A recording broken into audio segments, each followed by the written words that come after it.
Donc, voici une liste de choses à ne pas faire aux Philippines en tant qu'étranger. Vous avez sûrement vu plusieurs de mes vidéos sur les Philippines, donc je vous donne des trucs et astuces sur les Philippines. Je suis un expatrié aux Philippines, je suis surtout en Asie du Sud-Est, mais je vis aux Philippines. Donc, voici les choses à ne pas faire. Parler de politique. Les étrangers aux Philippines ne devraient pas parler de politique avec les Philippins, OK? C'est leur pays, c'est leur politique, c'est leur histoire. Et puis en plus, c'est pas du tout recommandé, surtout pas sur les médias sociaux. C'est pas le Québec ici, là, où est-ce que n'importe qui peut se présenter et donner son opinion. Là. Ça fonctionne pas comme ça, OK? Il n'y a pas d'immigration ici aux Philippines. On devient des expatriés, on devient ce qu'ils appellent des AFAM. A-F-A-M, ça veut dire a foreigner around Manila, c'est un terme qui est employé dans la colonisation pour décrire surtout des expatriés ou des Blancs. Puis là, ça s'applique à toutes les autres. Donc, on ne devient jamais vraiment Filipino. Là. Vous pouvez bien avoir des enfants avec une femme Filipino, vous pouvez avoir votre résidence, même votre citoyenneté un jour, mais vous n'allez jamais être un Filipino. Là. Vous allez toujours être un AFAM. Fait que de se mêler de la politique, c'est pas super gros encouragé, puis ils sont pas très réceptifs à ça, OK? Puis ça peut être choquant des fois ce que vous allez voir, mais c'est pas nos affaires, là. Fait que ça, là, se parler de politique, là, se mêler de ça, puis ils le recommandent non plus, là. Allez jamais dans des manifestations politiques ou des trucs comme ça, vous allez être déportés sur le champ, là. C'est pas comme le Québec, là. Et ici, là, allez sur le... Bon, deuxième point, il n'y en a pas à faire. Si tu vas sur les médias sociaux puis tu chiales contre les Philippines, puis tu dénigres le pays ou tu dénigres les gens, là, t'es dans la marde, là. Vous êtes probablement tous entendu parler du cas du vlogueur Vitali qui est venu ici, qui a fait le clown, là. Ben là, il est dans une prison philippino, là, puis c'est pas la Bordeaux, là, ou Donnacona, là. C'est un autre game, là. Fait que ça, c'est une autre affaire à faire, là. Fermez votre gueule. Si vous n'êtes pas content de crisser votre camp, c'est ça leur politique ici. Fait que là, j'en vois plein, là. Vous n'êtes pas d'accord avec ce qui se passe avec les immigrants au Québec. Donc, faites pas ici ce que vous n'aimez pas, ce que les immigrants font au Québec. Soyez respectueux avec la culture locale, soyez respectueux avec les gens. C'est différent, puis personne ne veut le savoir, là. OK? T'es dans le tiers-monde, là. Fait que commence pas à chialer contre la place. Si t'es pas content puis t'aimes pas ça, reste pas ici, là. Va-t'en ailleurs. Commence pas à pleurer là-dessus, là. Ça, c'est vraiment à ne pas faire. Politique, puis se lamenter ou faire des comparaisons avec d'où est-ce qu'on vient. Ça, c'est les deux points majeurs, je vous dirais. Après ça, il y a des petites affaires, OK?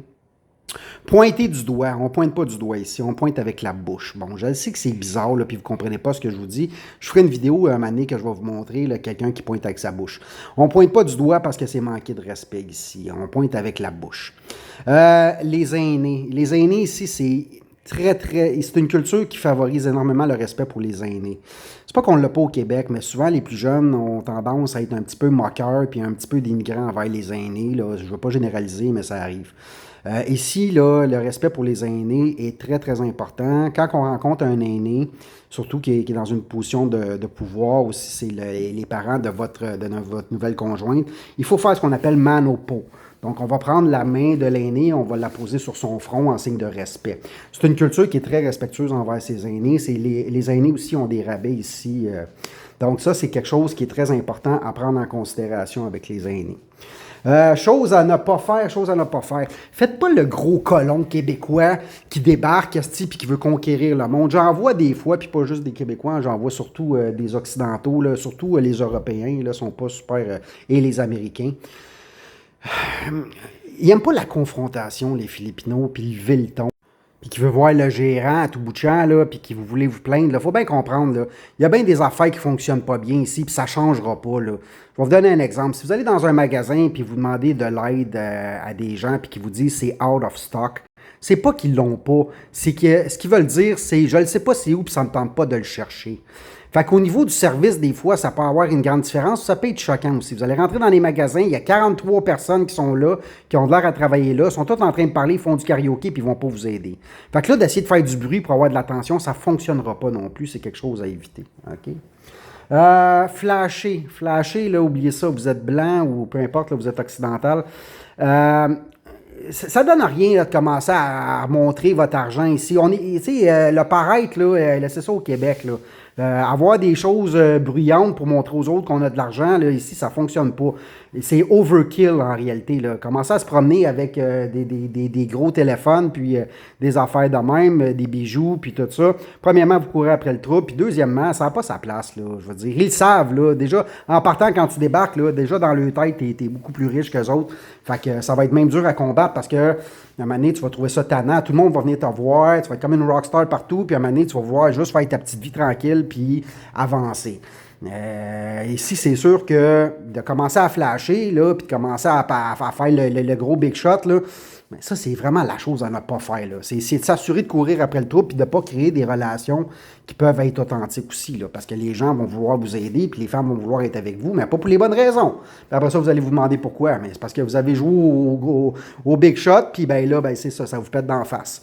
Fait que ça, c'est un petit peu la liste des choses à ne pas faire. Évidemment, je pourrais faire une vidéo de 10 minutes là-dessus. Si vous avez plus de questions, n'hésitez pas à le marquer dans les commentaires. Vous avez des trucs aussi. Si vous vivez aux Philippines, vous êtes venu ici, des choses que j'ai oubliées. N'hésitez pas à marquer dans les commentaires. Ça serait quoi, selon vous, les choses à ne pas faire. Mais, tu sais, c'est juste le gros bon sens en réalité. Soyez respectueux, soyez gentils, soyez humbles. Puis, profitez de la vie. Là. Ici, là, c'est profiter de la vie, puis c'est jour après jour. Là. Et commencez pas à vivre dans le passé ou dans le futur. Là. Commencez à raconter comment ce que c'était au Canada ou qu'est-ce qu'ils devraient faire dans le futur pour améliorer le pays. Pas nécessairement quelque chose qu'ils veulent savoir. Là. Fait que c'est ça là-dessus. Beau bonjour au Québec, en direct des Philippines.